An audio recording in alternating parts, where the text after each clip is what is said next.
سفر میں یہی کہ ہر شہزادے سے ہماری بیٹی کی شادی ہو جائے. کوئی چاہتا ہے حسن ہماری بیٹی سے شادی کر لے, کوئی چاہتا ہے حسین ہماری بیٹی سے شادی کر لے.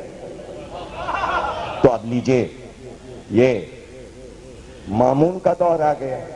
ابھی تک یہی دماغ میں سمایا ہوا ہے کہ بیٹی دے کے رشتہ لگا لیا, ہماری بیٹی سے شادی کر لیجیے.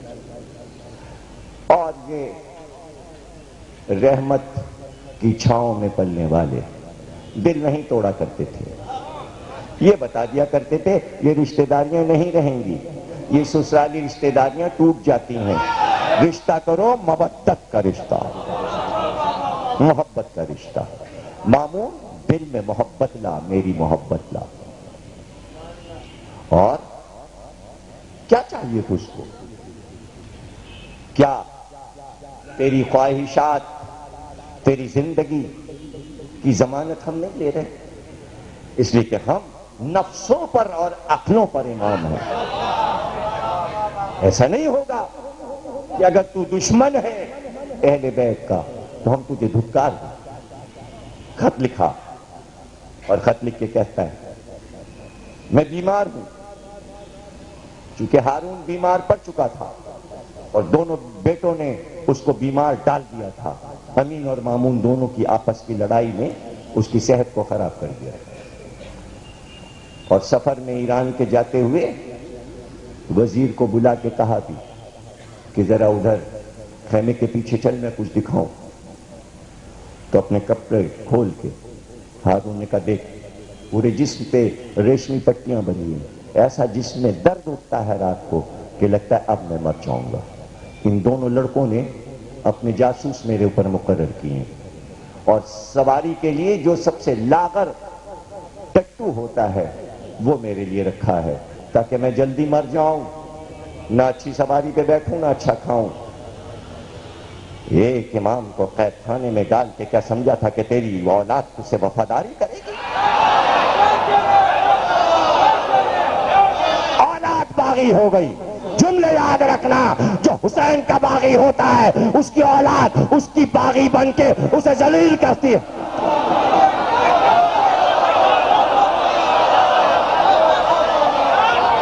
اگر اس گھرانے سے محبت نہیں ہے تو پھر اولاد بھی محبت نہیں کرتی. یہ مودت کا رشتہ ہے کہ جہاں بیٹا بیٹھ کے باپ کے ساتھ مجلس سنتا ہے تو آخری دم تک یہ چاہتا ہے کہ ہم باپ کی خدمت کریں, اس لیے کہ وہ علی اکبر کا ذکر سنتا ہے.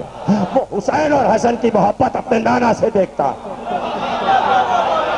خلافت اور فتوحات بچوں کو سکھاتے رہو, مال چھیننا سکھاتے رہو, اخلاق و آداب بتاؤ تاکہ گھروں کے حالات صحیح ہو.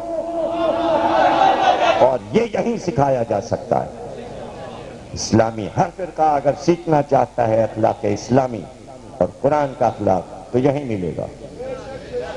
آپ نے فرمایا ٹھیک ہے تو بیمار ہے, ایک تفصیلی خط لکھا اور وہ خط کائنات میں ایجاد بنا ڈاکٹری اور حکمت کی ایجاد بنا.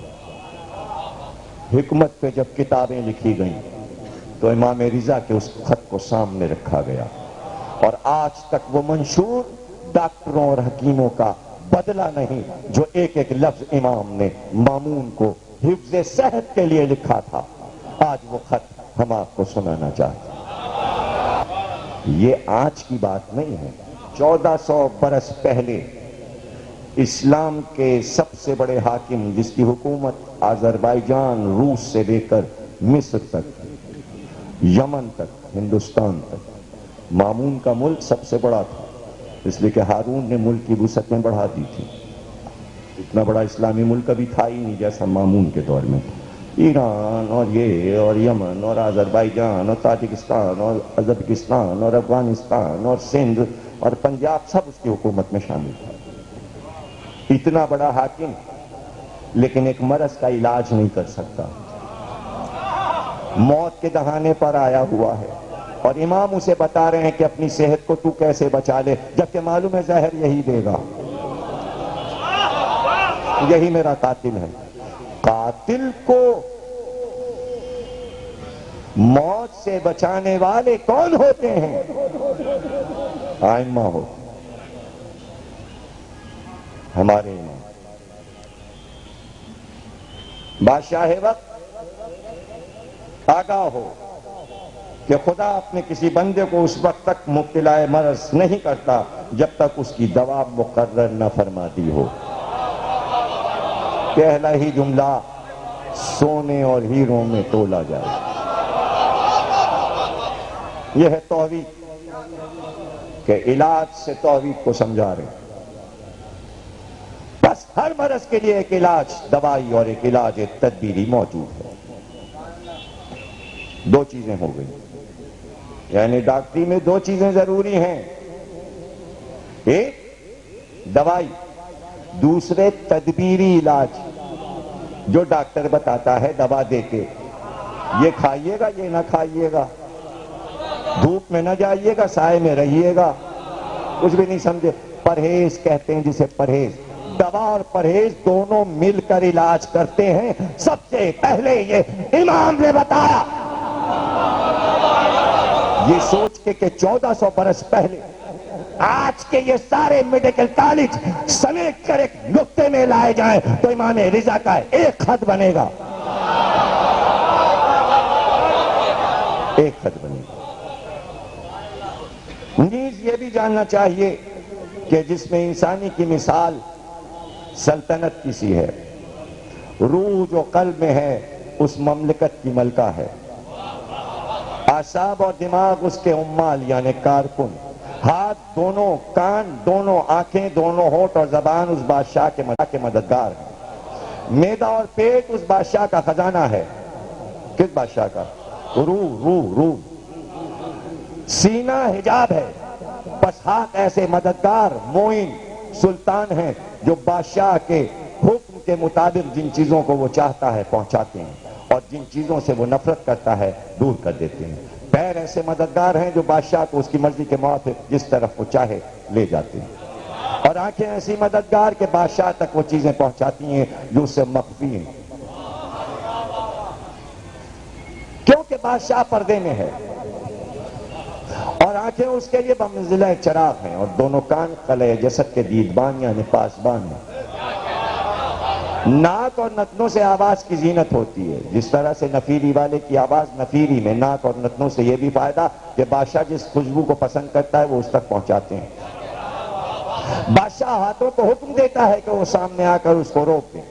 یہ بادشاہ قہر و غضب بھی رکھتا ہے اور بخششیں اور انعام بھی دیتا ہے، لیکن اس کا غضب تمام بادشاہوں کے غضب سے سوا، اس کا انعام دنیا کی تمام بادشاہوں کی بخشش سے زیادہ ہے۔ غضب اس بادشاہ کا رنج ہے اور انعام و بخشش فرحت و سرور ہے۔ جو آدمی کو حاصل ہوتا ہے رنج کی اصل، جڑ، تحال، پتا، اور خوشی کی اصل کہاں ہے؟ پھیپھڑا اور گردوں میں ہے۔ جس کے گردے اور پھیپھڑے ختم ہو جائیں اس کی خوشی ختم۔ پھیپھڑے اور گردے، ان دونوں اعضاء سے دو رگیں، پھیپھڑے سے اور گردے سے دو رگیں چہرے تک آئی ہیں۔ وہی رگیں خوشی اور غم بتاتی ہیں۔ خوشی اور غم کا تعلق پھیپھڑے اور گردے سے ہے۔ یہی وجہ ہے کہ رنج و خوشی کے آثار چہرے سے ظاہر ہوتے ہیں۔ اس قسم کی سب رگیں بادشاہ اور اس کے کارکنوں کے مابین راستے ہیں۔ ان کی دلیل یہ ہے کہ جب مریض کوئی دوا پیتا ہے تو رگیں ان کارکنوں کی مدد سے دوا کے اثر کو مرض تک پہنچا دیتی ہیں۔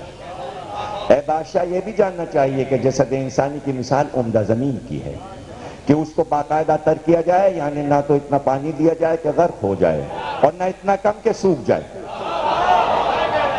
اے بادشاہ، یاد رکھ کہ جو شخص احتیاط سے زیادہ غذا کھاتا ہے وہ غذا اس کی جزو بدن نہیں ہوتے، اور اس لیے کوئی فائدہ بھی نہیں بخشی۔ اور جو شخص بقدر حاجت بھوک کے موافق غذا کھاتا ہے، یعنی نہ بہت کم نہ بہت زیادہ، اس کو نفع پہنچتا ہے، اور ایسا شخص ہمیشہ صحیح رہتا ہے۔ اس لیے مناسب ہے کہ جب سچی خواہش پیدا ہو اس وقت کھانا کھایا جائے اور تھوڑی بھوک باقی رہے جب ہی غذا تر کی جائے۔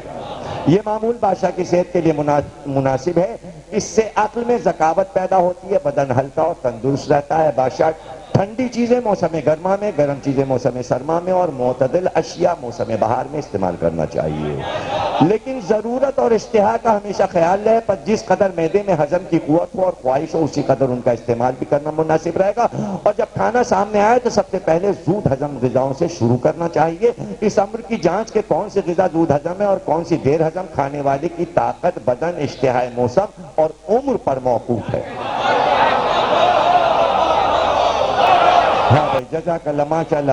اسی طرح سنیں امام کا خط اور دیکھتے جائیں۔ بادشاہ کی غذا کے لیے مناسب وقت 11 بجے دن کا ہے، یا تو دن رات میں 1 مرتبہ یا 2 دن میں 3 مرتبہ، اس طرح سے پہلے دن صبح کو اول وقت، پھر شام کو دوسرے دن قریب 11 بجے کے صرف 1 مرتبہ، اور شام کو غذا بالکل ترک کی جائے۔ یہ حکم ہے کہ مجھ کو میرے جد امجد رسول خدا صلی اللہ علیہ وسلم نے میرے دادا علی بن ابی طالب کو دیا۔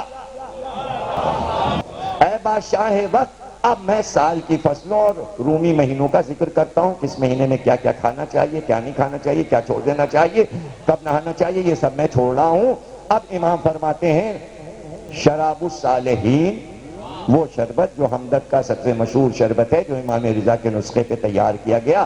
امام نے سب سے پہلے مامون کو بتایا کہ منقع عمدہ سیاہ رنگ 2.25 سے بیج نکال کر اتنے پانی میں بھگو دیں کہ پانی 4 انگل ابھرا رہے، جاڑوں میں 3 دن تک اور گرمیوں میں 1 دن رات تک بھیگا رہنے دیں۔ یہ پانی جس میں منقع بھگوئے جائیں، اگر بارش کا ہو تو بہت بہتر ہے، ورنہ ایسے چشمے کا ہو جس کا رخ مشرق کی طرف ہو، کیونکہ یہ پانی نہایت صاف و شفاف اور سبک ہوتا ہے اور حرارت اور برودت کا اثر جلد قبول کر لیتا ہے۔ اس کے بعد اس کو اتنی دیر تک پکانا چاہیے کہ منقع پھول جائیں، پھر اس کو چھان کر ٹھنڈا کر کے دوبارہ آنچ پر رکھا جائے اور نرم آنچ پر اتنا پکایا جائے کہ 2 سوز جل جائے اور 1 سوز باقی رہ جائے۔ بعد ازاں شہد مصفا 1 تولہ ملایا جائے، پھر پکایا جائے اس قدر کے مقدار شہد پھر جل جائے۔ شہد کے ساتھ ہی 1 پوٹلی میں حسب ذیل باریک دوائیں کوٹ کر 1 پوٹلی میں باندھ کر دیگ میں ڈال دیں اور اس پوٹلی کو برابر کبجی سے دباتے رہنا چاہیے تاکہ دواؤں کا ساتھ اچھی طرح سے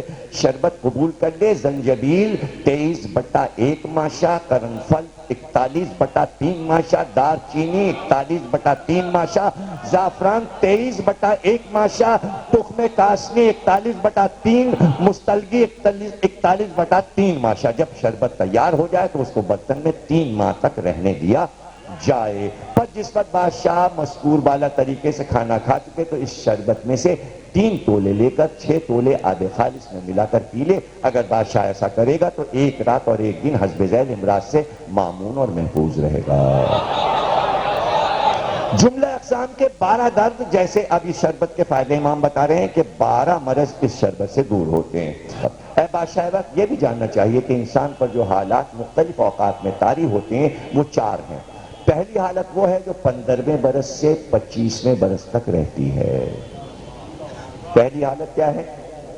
15 سے 25 برس تک پہلی حالت امام بتا رہے ہیں، اور یہ زمانہ اس کے شباب، حسن و تازگی کا ہے۔ 15 سے 25 شباب، تازگی، اور اس سن میں خون کا غلبہ ہوتا ہے۔ دوسری حالت وہ ہے جو 25ویں سال سے 35 برس تک رہتی ہے، اس سن میں خلط صفرا غالب رہتا ہے۔ تیسری حالت وہ ہے جو 35 برس سے شروع ہو کر 60 سال تک رہتی ہے، اس سن میں سودا کا غلبہ ہوتا ہے، حکمت، معرفت، عاقبت اندیشی، انتظام امور، صدق رائے، درایت و ثابت قدمی کا یہی سن ہے۔ اس کے بعد انسان چوتھی حالت میں داخل ہوتا ہے، اس سن میں بلغم کا غلبہ ہوتا ہے، یہی زمانہ انحطاط کا ہے۔ جب تک یہ حالت باقی رہتی ہے انسان انحطاط کی طرف مائل رہتا ہے۔